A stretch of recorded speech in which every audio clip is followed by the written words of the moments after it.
More than 2,000 years ago, life moved at a slower and gentler pace than it does today. The world was quieter, darker at night, and shaped by the rhythms of nature rather than machines. People rose with the sun and rested when darkness settled over the land. Time was not measured in minutes and seconds, but in days, seasons, and harvests. News traveled slowly, carried by footsteps and voices rather than wires or screens. In this world, the land of Judea existed under the rule of the Roman Empire.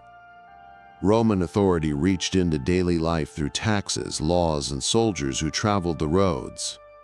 For ordinary people, life often felt heavy and uncertain. Work was demanding. Resources were limited, and the future was difficult to predict. Yet beneath these challenges lived a quiet hope, passed down through generations. Ancient writings spoke of a promised figure, someone who would bring guidance, healing, and renewal. These ideas were not loudly proclaimed. They were discussed softly in homes and places of worship, remembered during difficult times, and held gently in the hearts of those who waited, without knowing exactly what they were waiting for. In the small town of Nazareth lived a young woman named Mary. Her life was simple and largely unnoticed by the wider world. Her days were filled with ordinary tasks such as drawing water, preparing meals, and caring for her home. She lived without expectation of importance or recognition, known only to her family and neighbors. According to tradition, Mary received a message that would quietly change the course of her life. She was told that she would give birth to a child whose life would hold deep meaning. The message brought confusion and fear, as well as uncertainty about what lay ahead. Yet Mary accepted what she was told with calm trust, choosing to move forward despite not fully understanding what awaited her. Mary was engaged to a man named Joseph, a carpenter by trade. Joseph lived a steady and humble life, working with his hands to create simple, useful objects. When he learned of Mary's pregnancy, he struggled to understand the situation. Tradition says that he too received reassurance through a dream, and he chose to stay with Mary, offering quiet protection and support. Around this time, a census was ordered by the Roman authorities. People were required to return to their ancestral towns to be counted. For Joseph, this meant traveling to Bethlehem, the town of his family's origins. Mary traveled with him, even though the journey was long and physically demanding. The road to Bethlehem was slow and tiring. Dust rose from the ground beneath their steps, and nights were spent resting wherever shelter could be found. Mary endured discomfort and fatigue as they continued forward, moving steadily across the landscape. When they arrived in Bethlehem, the town was crowded with others who had also come for the census. There was little space available for travelers. After searching, they found shelter in a place meant for animals. It was simple, rough, and unadorned, offering little comfort. It was there, in these humble surroundings, that Jesus was born. The birth passed quietly. There were no celebrations or public announcements. According to tradition, shepherds nearby were among the first to learn of the child. Shepherds lived lives shaped by patience and silence, spending long hours watching over their flocks. They were drawn to see the child, observed quietly, and then returned to their work carrying the memory with them. Later accounts speak of travelers from distant lands who followed signs in the sky. They came bearing gifts, not as displays of wealth, but as symbols of recognition and respect. Their visit was brief and calm, leaving behind a sense of quiet significance. After these early moments, life returned to stillness. Jesus grew up away from attention, living in Nazareth. He learned, worked, and experienced ordinary life. He understood effort, rest, joy, and loss. These early years passed quietly, without recorded events, suggesting a life lived simply and patiently. As an adult, Jesus began to travel and teach. He walked from town to town speaking to small groups of people. His teachings were gentle and clear, focused on kindness, humility, forgiveness, and love. He often used simple stories drawn from everyday life, speaking of seeds, fields, light, and bread. People listened because his presence felt calm and sincere. He spent time with those often overlooked by society, the sick, the poor, and the weary. He listened to them and treated them with dignity. Stories began to spread of healings and acts of compassion. These accounts were shared quietly at first, then carried farther by word of mouth. Some spoke of sight being restored, of strength returning to weakened bodies, and of peace replacing fear. These moments were remembered not as displays of power, but as expressions of care. Jesus often withdrew from crowds to rest in silence, valuing stillness and reflection. Not everyone welcomed his influence. Some leaders questioned his teachings and felt uneasy about his growing following. Tension slowly developed, though Jesus continued to speak peacefully, refusing anger or force.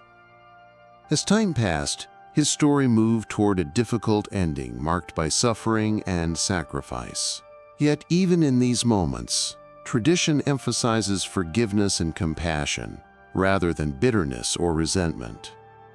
After his death, his followers continued to share his teachings and the stories of his life. They spoke of renewal, hope, and life beyond loss. These ideas spread gradually across regions and generations, shaping beliefs that would last for centuries. Today, the story of Jesus remains one of the most influential narratives in history. It is remembered not only for miracles, but for its message of peace, humility, and love. As this story settles into the quiet of the present moment, it invites calm reflection and rest, allowing the past to drift gently into stillness. Life after the early years of Jesus continued quietly, shaped by routine and patience. As he moved through towns and villages, the landscape itself seemed to slow around him. Dusty paths wound between fields and small settlements. Olive trees stood still under the sun. People gathered not out of excitement, but curiosity and a sense of calm expectation. Jesus spoke in ways that were easy to understand. He did not use complicated language or distant ideas. He spoke of everyday things that people already knew. He talked about planting seeds and waiting for them to grow. He spoke of lamps lighting dark rooms and bread shared among friends. His words felt familiar, as if they had always existed, waiting to be spoken aloud. Those who listened often felt a quiet reassurance. His teachings did not rush the mind. They invited reflection rather than debate. He encouraged kindness even when it was difficult, forgiveness even when it felt undeserved, and humility in a world that often rewarded pride. These ideas spread slowly, carried gently from one person to another. As he traveled, stories of healing continued to follow him. People spoke of individuals who had been ill for years and found relief. Others spoke of peace settling over troubled minds. These accounts were remembered not for dramatic detail, but for the sense of restoration they described. People felt whole again. They felt seen and cared for. One often repeated story describes Jesus calming a storm while traveling by boat. The wind had risen, and waves struck the sides, filling the air with fear. According to tradition, Jesus remained calm and brought stillness where there had been chaos. Those present remembered not just the quieting of the storm, but the feeling of safety that followed. Another story speaks of crowds who followed him for long hours, listening without noticing the passing of time. When hunger set in, it is said that a small amount of food was shared and became enough for everyone. This moment was remembered as a lesson in generosity, trust, and the idea that care multiplies when it is freely given. Despite growing attention, Jesus did not seek comfort or recognition. He continued to walk rather than ride, to sleep simply, and to withdraw often into solitude. Silence was an important part of his life. He stepped away from voices and movement to rest, reflect, and pray. These quiet moments gave balance to his days and depth to his presence. As his influence grew, so did questions and concerns among leaders of the time. Some felt unsettled by his teachings, especially when they challenged established traditions or authority. Discussions turned into disagreements, and disagreements slowly became tension. Still, Jesus continued without resistance, responding with calm words rather than confrontation. Those closest to him noticed his steady composure. Even when questioned or criticized, he remained gentle. He spoke of loving one's neighbor and caring for those considered outsiders. His actions reflected his words, reinforcing the sense that his message was lived rather than declared. As time passed, events moved toward a turning point. Jesus traveled to Jerusalem, a city filled with history, meaning, and political complexity. The atmosphere there was heavier, filled with watchful eyes and unspoken concerns. Yet even in this environment, he continued to teach calmly and act with compassion. The final days of his life, as described by tradition, were marked by betrayal, arrest, and suffering. These moments are remembered not for resistance or anger, but for restraint and forgiveness. Even in pain, his focus remained on compassion for others. After his death, those who had followed him experienced grief and confusion, yet stories soon emerged of renewed hope, of life continuing beyond loss. These accounts gave strength to his followers, encouraging them to continue sharing his teachings and the memory of his life. Over time, these stories traveled far beyond the land where they began. They crossed borders and cultures, carried by voices rather than force. Each telling softened with time, becoming part of a larger tradition centered on peace, humility, and care for others. As centuries passed, the story of Jesus remained, adapted and remembered in different ways by different people. Some focused on miracles, others on teachings, others on the example of a life lived with patience and compassion. Together, these elements formed a narrative that endured. Now, as this story continues quietly in your mind, there is no need to analyze or interpret. It is enough to let it exist gently, like a distant echo from the past. The details can fade, leaving only a sense of calm continuity. Breathing slows naturally, thoughts soften, the world outside becomes less important. History drifts into stillness, and rest comes without effort, carrying you peacefully through the quiet moments of the night. In the years that followed the death of Jesus, his followers returned to ordinary life, carrying with them memories rather than certainty. They remembered the sound of his voice, the calm of his presence, and the feeling that life could be gentler than it often seemed. These memories were shared quietly, usually in small gatherings, spoken slowly and carefully so they would not be forgotten. The early followers traveled on foot, moving from place to place much as Jesus had done. They spoke to people in homes, along roads, and in open spaces. They did not speak with authority or force. Instead, they told stories. They recalled moments of healing, of shared meals, of simple teachings that encouraged kindness and patience. The story spread gradually, shaped by repetition and time.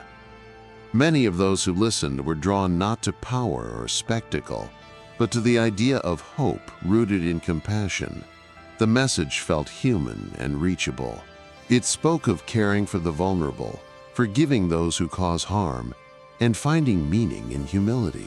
These ideas settled gently into communities, becoming part of daily thought rather than sudden belief.